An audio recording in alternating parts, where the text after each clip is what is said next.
Boa noite, estou aqui para compartilhar mais um texto da Bíblia Sagrada com os irmãos. Hoje eu quero falar sobre aliança, sobre o perigo em se fazer aliança, sobre a necessidade que nós temos de em tudo consultar o nosso Deus, a necessidade que nós temos de identificar se aquelas oportunidades que estão ali, porque existem boas oportunidades, mas existe oportunidade de Deus.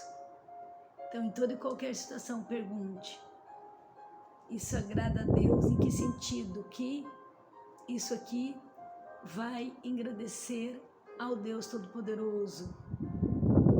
Amém?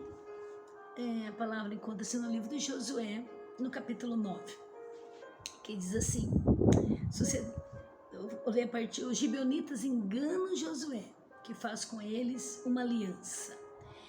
E sucedeu que, ouvindo isso, todos os reis que estavam da além do Jordão, nas montanhas e nas campinas, em toda a costa do grande mar, em frente do Líbano, os heteus, os amorreus, os cananeus, os ferezeus, os heveus e os jebuseus, se juntaram eles de comum acordo para pelejar contra Josué e contra Israel, porque Josué era o líder da nação de Israel, era um líder que consultava ao Senhor na grande maioria das vezes, porque nós vamos descobrir que dessa vez ele não consultou, e ele, desde o início de toda a sua liderança, ele disse assim: Senhor, se tu for comigo, eu vou e vou vencer. Ele tinha essa convicção, foi o sucessor de Moisés. E se juntaram eles de comum acordo para pelejar. Porém, os moradores de Gibeão, ouvindo o que Josué tinha feito com Jericó e com Ai, que realmente tinha acontecido o sobrenatural, porque nós sabemos como foi a conquista de Jericó. Eles usaram de astúcia e foram e se fingiram de embaixadores e tomaram sacos velhos sobre os seus jumentos e odres de vinho velhos e rotos e remendados. E nos seus pés, sapatos velhos e manchados, vestes velhas sobre si. Todo o pão que trazia para o caminho era seco e bolorento. Cuidado com aquilo que você pensa que é a humildade. E vieram Josué ao arraial a julgar, e lhe disseram a ele e aos homens de Israel: viemos de uma terra muito distante, fazei pois agora uma aliança conosco. E os homens de Israel responderam aos heveus: porventura habitais no meio de nós? Como pois faremos aliança com vocês? Então disseram a Josué: não, nós somos teus servos. E disse-lhe Josué: quem sois vós? E de onde vindes? E eles responderam: teus servos vieram de uma terra muito distante, por causa do nome do Senhor teu Deus. Eles ainda vão usar o nome, vão usar a tua fé para chegar até você, chegar até a mim. Porquanto ouvimos a tua fama e tudo quanto fez no Egito. Vão chegar elogiando, vão chegar massageando o ego. E tudo quanto fez aos 2 reis dos amorreus que estavam da além do Jordão, ou seja, com Ai e com Jericó.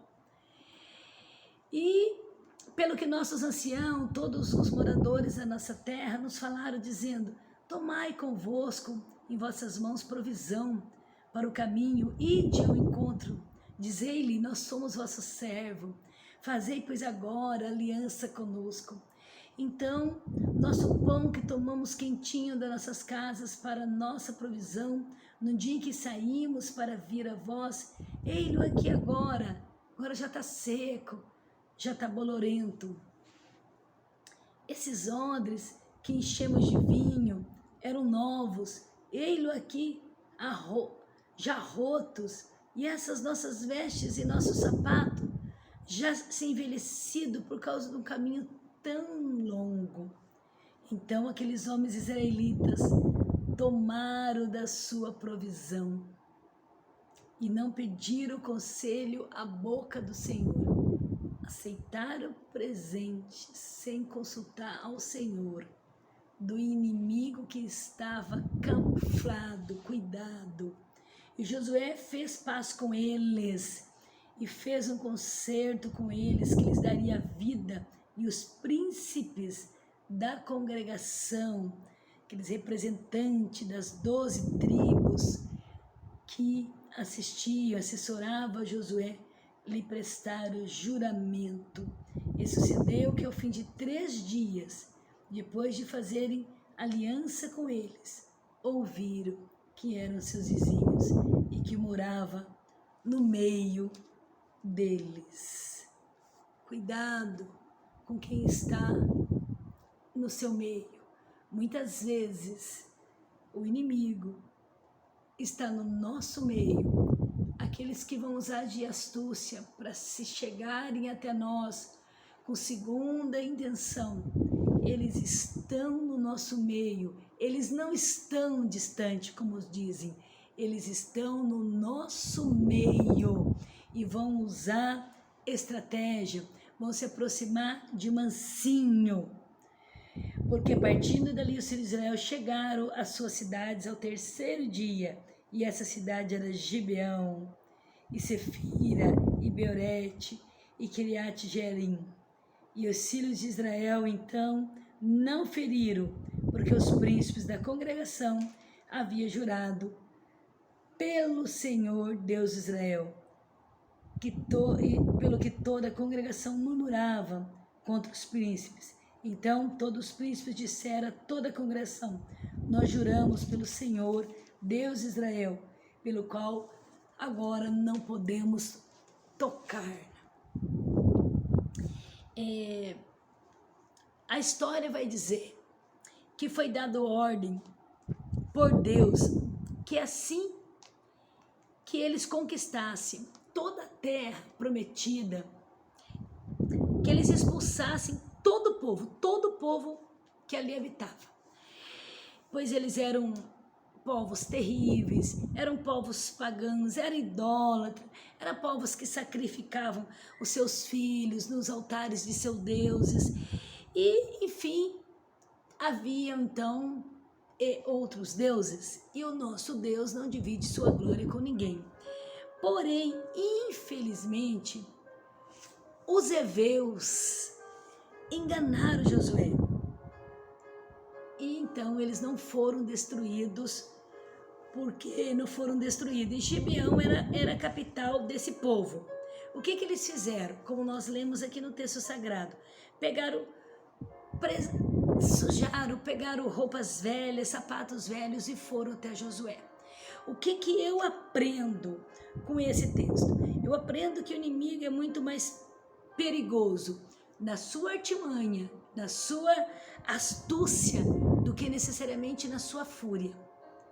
É aí que reside o perigo, porque ele é muito mais perigoso nas ciladas que ele vai armar e que nós podemos cair, do que na força que ele tem, porque ele não tem força, não é vencido. É muito mais perigoso quando ele vai trabalhar sorrateiramente na surdina do que quando enfrentar de cara a cara. Eu aprendo que esse texto aqui que nós lemos vai nos falar de toda uma estratagema muito astuciosa, de muita audácia, e que levou a nação de Israel, o seu líder e os príncipes, a tomarem uma decisão precipitada.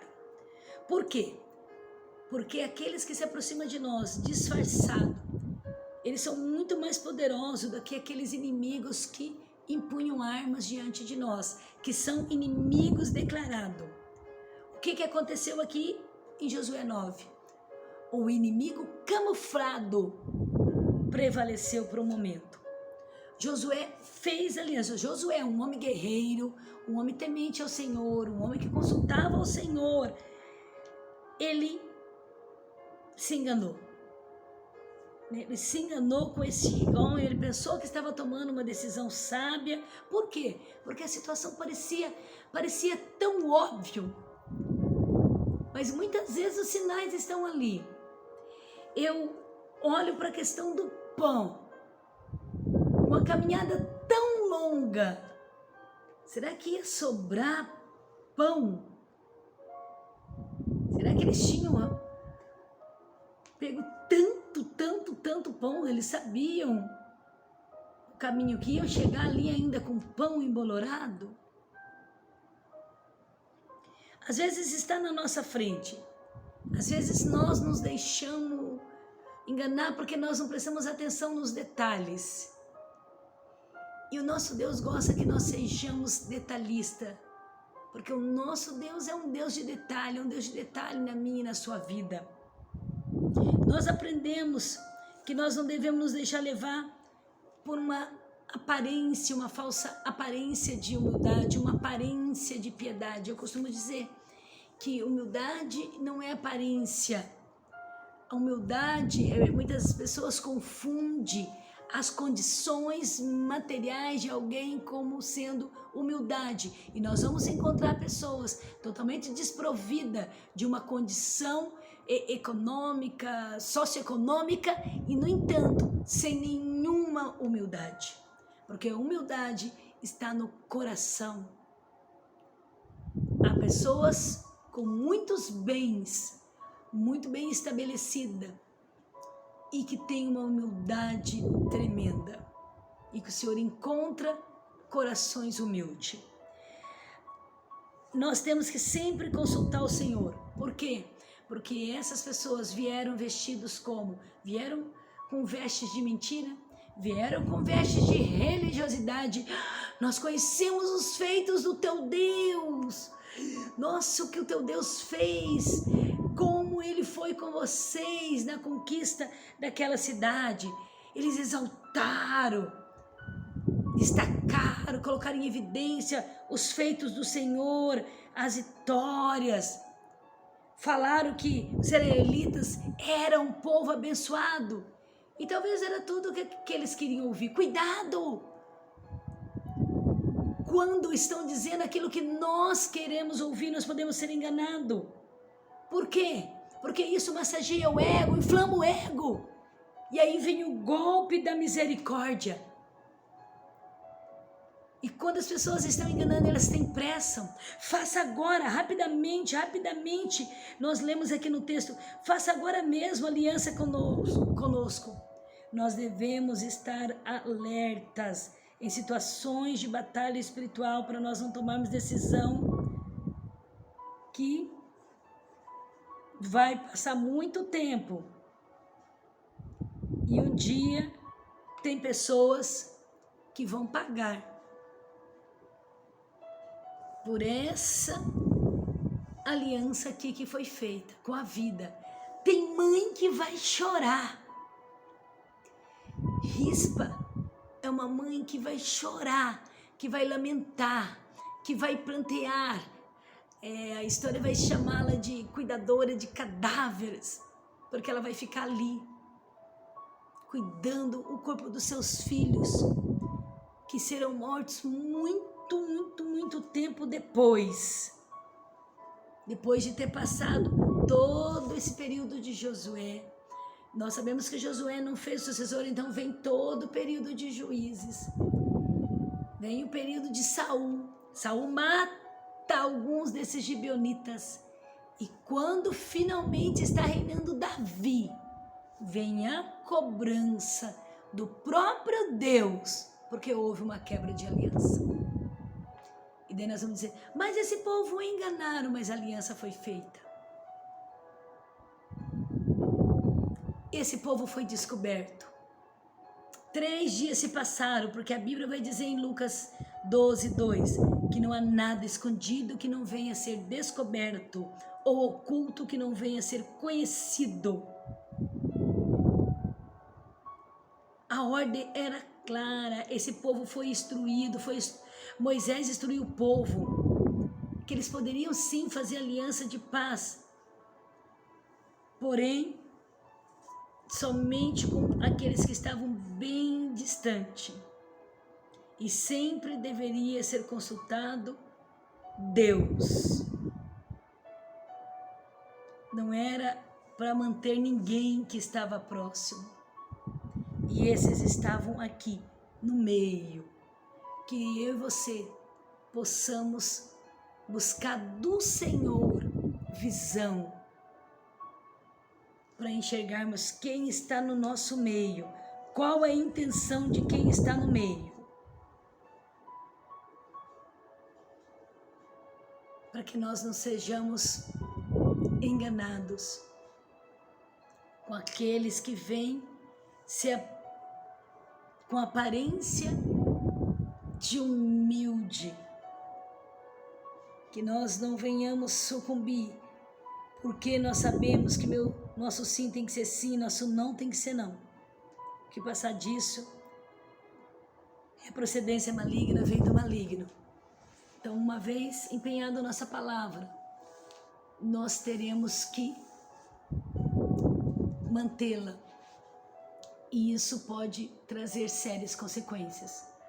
Como esse episódio vai trazer lá em 2 Samuel 21, a situação que nós vamos encontrar dessa aliança que foi quebrada, comovente história de uma mãe que chora muito. 2 mães perderam seus filhos, porque o resto, e o Senhor se preocupa assim com o resto que teve aliança quebrada, o resto dos heveus vão reivindicar 7 corpos, 7 homens da casa de Saul, para que se aplaque a fúria, porque não tinha chovido na terra por conta dessa aliança que tinha sido quebrada. Cuidado com as alianças, cuidado com as aparências, que eu e você possamos estar atentos com todos aqueles, e devemos saber que muitas vezes vão estar no nosso meio aqueles que vão usar de estratagemas para chegar até nós. Fica com essa palavra, é uma palavra de alerta, é uma palavra de advertência, para que eu e você possamos sempre consultar ao Espírito Santo de Deus, porque é Ele que nos dá direção, é Ele que fala diretamente conosco, no nosso coração. Vai por aqui, vai por ali. Eu converso sempre com minha irmã, que ela fala, não senti no meu coração. E nós estamos querendo dizer assim, o Espírito Santo não me confirmou. Consulte o Espírito Santo de Deus em todas as suas decisões, em nome de Jesus.